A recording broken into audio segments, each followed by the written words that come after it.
या फिर वो टॉपिक उठाइए जो सबसे इंपॉर्टेंट है, जिसमें सबसे ज्यादा प्रश्न आते हैं। हर विषय में कोई ना कोई ऐसा टॉपिक होता है कि जिससे सबसे ज्यादा प्रश्न आते हैं और फिर उसके बाद घटते घटते चले आते हैं। कुछ में से एक भी प्रश्न नहीं आता है, एक दो प्रश्न आते हैं, बस लास्ट में एक या दो प्रश्न वाले बनते हैं। ठीक है, किसी किसी साल में किसी टॉपिक से एक भी प्रश्न नहीं आता है, कभी ऐसा रेयरली होता है। तो यहाँ पर सबसे पहले वो टॉपिक उठाइए जिसमें जो कि सबसे पहले लिखा है। अगर उस हेलो नमस्कार, स्वागत है आप सभी का। आशा करती हूँ कि आप लोगों की तैयारी बहुत अच्छे से चल रही होगी। आप लोगों में जो टीजीटी पीजीटी के एस्पिरेंट्स हैं, उन्होंने बहुत से लोगों ने अपना सिलेबस कंप्लीट कर लिया होगा, प्रैक्टिस सेट लगा रहे होंगे, लेकिन कुछ ऐसे हैं जिन्होंने कुछ परिस्थितिवश अपना सिलेबस कंप्लीट नहीं कर पाए, या कुछ अभी भी कुछ कमी रह गई कि हम नहीं कंप्लीट कर पा रहे हैं। कहाँ से कंप्लीट करें या कहाँ से शुरू करें, इतना भी नहीं समझ में आ रहा है। तो अभी भी देर नहीं हुई है। आप सिलेबस अगर कुछ नहीं समझ में आ रहा है तो अपना कंप्लीट कर सकते हैं, यही बताऊंगी।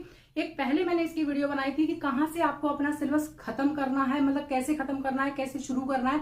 अगर समझ नहीं आ रहा है तो इसमें उसी वीडियो का पार्ट 2 है। आप लोगों में से ही एक एस्पिरेंट है, उन्होंने मेरे से पूछा है, अब नाम उनका शायद जायरा खान है। मैं अगर सही प्रोनाउंस कर रही हूँ तो बताइएगा कमेंट करके कि हाँ मैंने सही अनाउंस किया है। जायरा खान है, उन्होंने पूछा है, कुछ चीजें उनको क्लियर नहीं हुई है उसमें, तो मैं दोबारा वीडियो बना रही हूँ। बहुत से ऐसे स्टूडेंट होंगे जिनको समझ में नहीं आई होगी। ये कोई गलत नहीं है कि आपको समझ में नहीं आई, जरूरी नहीं कि हर बात हर किसी को एक बार में समझ में आ जाए। बहुत अच्छी बात है कि आप अगर पूछ रहे हैं कि कुछ क्लियर नहीं हुआ तो पूछना चाहिए, है ना।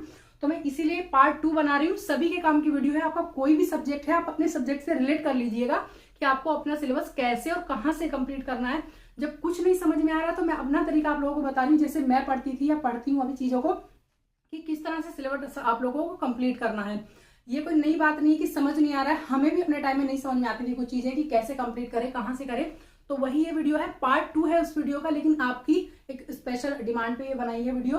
तो देखिए बताती हूँ मैं, एंड तक देखिएगा कैसे बनाना है। ठीक है, सबसे पहले तो आपके पास ऑथेंटिक, मतलब जो आपकी ऑफिशियल वेबसाइट है उसका सिलेबस आप लोगों के पास होना चाहिए। ठीक है, आई होप आप सभी के पास ऑथेंटिक बुक्स और ऑथेंटिक सिलेबस है और आप लोगों ने सारे टॉपिक अपने सब्जेक्ट के पढ़ लिए होंगे, समझ लिए होंगे बहुत अच्छे से, है ना। अभी तक आते आते इतना टाइम गुजर गया है, ऐसा कोई नहीं होगा जिसको सिलेबस नहीं पता है टॉपिक बाय टॉपिक एंड किसी के पास ऑथेंटिक बुक नहीं है, ऐसा कोई नहीं होगा, ऐसी मैं आशा करती हूँ। ठीक है, तो हम पहले शुरू करते हैं। देखिए, जब कुछ भी समझ में नहीं आ रहा है, सबसे पहले मैंने बताया कि आपके पास ऑफिशियल वेबसाइट का सिलेबस होना चाहिए। फिर उसके बाद वो टॉपिक आप उठाइए जो सिलेबस में सबसे पहले लिखा है, या तो वो टॉपिक उठाइए जो सिलेबस में सबसे पहले है। ठीक है, या फिर वो टॉपिक उठाइए जो सबसे इंपॉर्टेंट है, जिसमें सबसे ज्यादा प्रश्न आते हैं। हर विषय में कोई ना कोई ऐसा टॉपिक होता है कि जिससे सबसे ज्यादा प्रश्न आते हैं और फिर उसके बाद घटते घटते चले आते हैं। कुछ में से एक भी प्रश्न नहीं आता या एक दो प्रश्न आते हैं, बस लास्ट में एक या दो प्रश्न वाले बनते हैं। ठीक है, किसी किसी साल में किसी टॉपिक से एक भी प्रश्न नहीं आता है, कभी ऐसा रेयरली होता है। तो या तो सबसे पहले वो टॉपिक उठाइए जिसमें जो कि सबसे पहले लिखा है। अगर उसमें आपको इंटरेस्ट नहीं आ रहा है तो वो टॉपिक आपको उठाना ही पड़ेगा जिसमें सबसे ज्यादा प्रश्न आते हैं, उसको सबसे पहले आपको कंप्लीट करना है। ठीक है, मैं 4 एग्जाम्पल बता रही हूँ, अपने सब्जेक्ट से रिलेट कीजिएगा। एग्जाम्पल अच्छा है कि मैं अपने ही सब्जेक्ट का दूं। तो मेरा सब्जेक्ट इंग्लिश है, टीजीटी पीजीटी दोनों का सिलेबस के बता रही हूँ मैं।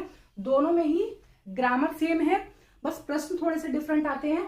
विलियम शेक्सपियर और विलियम वर्ड्सवर्थ दोनों में ही है, टीजीटी में भी और पीजीटी में भी। तो मैं एग्जांपल दे रही हूँ कि आपको कैसे इसको पढ़ना है। लेकिन एक चीज आपको करनी है, जब आप सिलेबस पढ़ने बैठेंगे तो आपको don't try to complete your syllabus without reading या without studying your previous year question papers. बिना क्वेश्चन पेपर पढ़े, मतलब प्रीवियस ईयर क्वेश्चन पेपर पढ़े, आप अपने सिलेबस को कंप्लीट करने की कोशिश नहीं करेंगे बिल्कुल भी। अगर आप कर रहे हैं तो आपका डायरेक्शन गलत है, क्योंकि जरूरी नहीं कि हर बुक में से लाइन बाय लाइन आपका आ जाए। आप प्रीवियस ईयर जब तक नहीं देखेंगे, एक अगर ज्यादा भी आपके पास टाइम नहीं है तो एक या दो साल का गैप करके छोड़ के देखिएगा, कम से कम 5 से 6 प्रीवियस ईयर क्वेश्चन पेपर, नहीं तो 3 क्वेश्चन पेपर जरूर देखिएगा 2 साल के गैप के, कि इसमें कैसे और कहां से प्रश्न पूछे जा रहे हैं। ठीक है, तो आपको आइडिया होगा कि किस तरह से आपका सिलेबस आपको कंप्लीट करना है, क्या क्या टॉपिक आपको पढ़ना है। ठीक है, सबसे पहले प्रीवियस ईयर देखेंगे, उसके बाद अपना जो सब्जेक्ट है उसको कंप्लीट करने की कोशिश करेंगे। फिर उसके बाद don't read any unusual book line by line. अगर कोई अनयूजुअल बुक है उसको लाइन बाय लाइन नहीं पढ़ेंगे, लाइन बाय लाइन कुछ नहीं आता है। ठीक है, हाँ हर सब्जेक्ट में एक दो राइटर की कोई बुक है, अगर आप लाइन बाय लाइन उसको पढ़ लेंगे तो सारे प्रश्न आपको याद हो जाएंगे। ये कोई नहीं बताएगा, मैं बता रही हूँ, वैसे सीक्रेट है कि कुछ हर सब्जेक्ट में एक दो राइटर की ऐसी बुक है कि लाइन बाय लाइन उसमें वही लिखा है जो आपका प्रीवियस ईयर में पूछा हुआ है, अनयूजुअल कुछ भी चीजें उसमें नहीं है। तो आप सबसे पहले कोई भी सारी बुक्स लाइन बाय लाइन नहीं पढ़ेंगे, लाइन बाय लाइन नहीं पूछा जाता है। ठीक है, अनयूजुअल चीजें लिखी रहती हैं, बेकार टाइम वेस्ट होगा। फिर बिना प्रीवियस ईयर देखे सब्जेक्ट अपना सिलेबस कंप्लीट नहीं करेंगे। तो चलिए एग्जांपल लेते हैं, विलियम शेक्सपियर आपने ले लिया या वर्ड्सवर्थ ले लिया। ठीक है, ये आप लिटरेचर में अप्लाई कर सकते हैं अपनी, चाहे संस्कृत है, हिंदी है या फिर इंग्लिश है। पर और सब्जेक्ट में भी कोई भी टॉपिक उठाइए, सबसे इंपॉर्टेंट हो, सबसे ज्यादा प्रश्न जिससे आते हो, उसको उठाया, विलियम शेक्सपियर आपने ले लिया। उसके बाद आप सबसे पहले इसमें क्या करेंगे, अगर आप ऑथेंटिक बुक से पढ़ रहे हैं तो बुक में आप उनकी सबसे पहले उनकी जीवनी देखेंगे, ठीक है। उनका बर्थ कहाँ हुआ, कौन से ईयर में हुआ, कौन से प्लेस पे हुआ, उनका मतलब डेथ कब हुई, कहाँ पे उनको दफनाया या जो भी किया गया उनका, ये काम हुए। और उनकी पर्सनल डिटेल आप पूरी लिख लेंगे। कहाँ से लिखेंगे, चाहे तो अगर बुक से पढ़ रहे हैं तो बुक से पढ़ेंगे, ठीक है। और अगर बुक से भी आपको आइडिया नहीं हो पा रहा है तो प्रीवियस ईयर ले लेंगे 10 ईयर्स के, मिनिमम 10 ईयर्स के, या फिर घटना चक्र। तो उनको क्वेश्चन जितने भी प्रश्न आए हैं हर राइटर के, या मतलब हर टॉपिक की बता रही हूँ मैं, तो यहाँ मैं शेक्सपियर और विलियम वर्ड्सवर्थ का एग्जांपल दे रही हूँ। उनके सारे प्रश्न जितने भी आए हुए हैं, एक एक साल उठा लीजिए आप, 2001 का आपने उठाया, जितने भी प्रश्न आए हुए हैं विलियम शेक्सपियर से सारे उठा लेंगे, नोट कर लेंगे कॉपी में। आप अगर विदाउट लाइन वाली कॉपी प्लेन पेपर पे लिख रहे हैं तो प्लेन पेपर पे लिखिए, और लाइनिंग वाली पे लिख रहे हैं लाइनिंग वाले पे, उस पे लिखिए। और हर प्रश्न के नीचे 3 से 4 लाइन छोड़ेंगे, कुछ भी एक्स्ट्रा बाद में उसमें ऐड करना हो अगर क्वेश्चन में तो वो ऐड कर देंगे, ठीक है। इससे आपके नोट्स भी बनते चले जाएंगे। जब आप लिख के याद करते हो तो बहुत अच्छे से आपको याद होता है, ठीक है। हर प्रश्न के नीचे 2-3 लाइन छोड़ेंगे। अगर आपको लग रहा है कि हाँ इस पे चीजें मुझे याद हैं बहुत अच्छे से, कुछ एक लाइन ऐड करनी है तो एक लाइन छोड़ दीजिएगा, ठीक है। इस तरह से लिखते चले जाएंगे हर टॉपिक को।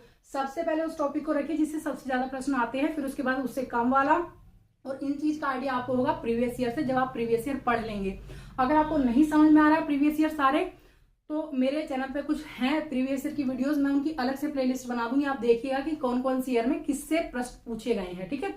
अभी तक आप लोगों को आइडिया हो गया होगा किस टॉपिक से सबसे ज्यादा प्रश्न आते हैं। टीजीपीटी दोनों की बात कहूँ तो विलियम शेक्सपियर और आपका लिटरेरी फॉर्म्स में सबसे ज्यादा प्रश्न आते हैं, दोनों में, टीजीटी में भी और पीएचडी में भी। तो आप उसको वेटेज देखिएगा कि किस टॉपिक को सबसे ज्यादा वेटेज दे रहे हैं, उसको सबसे पहले उठाइए, उसके सारे प्रश्न लिखते चले जाइए। बुक अगर ले रखी है ऑथेंटिक तो उससे लिखिए, पहले जीवनी लिखेंगे, मतलब जीवनी से संबंधित चीजें, इनकी शादी किससे हुई, कितनी शादियां, कितने बच्चे थे, सब चीज पूछी जाती है, इसलिए मैं बता रही हूँ, ऐसा नहीं कि नहीं पूछी जाती। फिर उसके बाद उनके वर्क्स पे आइए, उन्होंने कौन कौन सी विधा लिखी है, मतलब जेनरे कौन कौन सी लिखी है, प्रोज लिखी है, पोएट्री लिखी है, ड्रामा लिखा है। फिर उसके बाद ये देख करके उनके ईयर्स देखिए। फिर उसके बाद जो डिटेल में उनके वर्क्स हैं उनको पढ़ करके उनके अंदर की चीजें पढ़िए कि किसने क्या कहा, कौन से सीन या एक्ट में क्या हुआ, कौन सी पोइट्री की कौन सी लाइन है, कौन से ड्रामा से डायलॉग्स लिए गए हैं। इस तरह से आप नोट्स बनाते चले जाइए, पढ़ते चले जाइए। जब आप लिख कर पढ़ेंगे तो आपको वो चीज कभी नहीं भूलेंगे बिल्कुल भी। अगर हाँ आपको फिर कभी ऐसा लगा कि हाँ हमने वो टॉपिक के बारे में लिखा था, हमें कंफ्यूजन है, तो दोबारा उस पेज पे जाइए, फिर से आप उसको पढ़िए, तो आपको समझ में आ जाएगा कि हाँ आपने ये चीजें लिखी थी, ठीक है। तो आई होप जायरा खान जी आपको समझ में आ गए होंगे, और भी जो लोग हैं उनको भी समझ में आ गया होगा कि आपको अपना सिलेबस कैसे कंप्लीट करना है। एक टॉपिक फिर भी मैं समराइज कर रही हूँ, कोई भी एक टॉपिक उठाइए जो सबसे इंपॉर्टेंट है या फिर जो आपके सिलेबस में सबसे पहले नंबर पे आता है, या तो ऑथेंटिक बुक लीजिए, उसमें से कुछ प्रश्न लगाते चले जाइए, मतलब लिखते चले जाइए, या फिर आप प्रीवियस ईयर उठाइए, घटना चक्र उठाइए, और उसमें से जितने भी प्रश्न एक ईयर में आए हैं वो सारे नोट कर लीजिए। जब आप नोट करेंगे, एक तो आपको एक चीज और है, अगर किसी क्वेश्चन में आपको डाउट हो रहा है तो गूगल करके जरूर देखना है। मैं हमेशा गूगल करके ही पढ़ाती हूँ, अगर प्रीवियस ईयर भी लेती हूँ और सब पूरा एक्सप्लेन भी किया हुआ है उस बुक में, फिर भी मैं ये मेरी आदत है, मैं विश्वास नहीं करती, उस पर मैं गूगल जरूर करती हूँ, ठीक है। तो आप अच्छे से पढ़ते रहिएगा, इतना समय कम नहीं है, बहुत समय आप लोगों को मिल गया है, ठीक है। और सबसे अच्छी बात है कि आप लोगों का केवल और केवल सब्जेक्ट पूछा जा रहा है। सबसे कहूंगी कि इजीएस्ट एग्जाम आप लोगों का हो रहा है टीचिंग परीक्षा के इतिहास में, ठीक है। तो आई होप आप लोगों को समझ में आ गया होगा। लाइक शेयर सब्सक्राइब करते रहिएगा, और अगर आगे भी कोई क्वेरी है तो आप कमेंट करके बताइएगा, मैं कोशिश करूंगी सोल्व करूं, ठीक है। Thank you so much.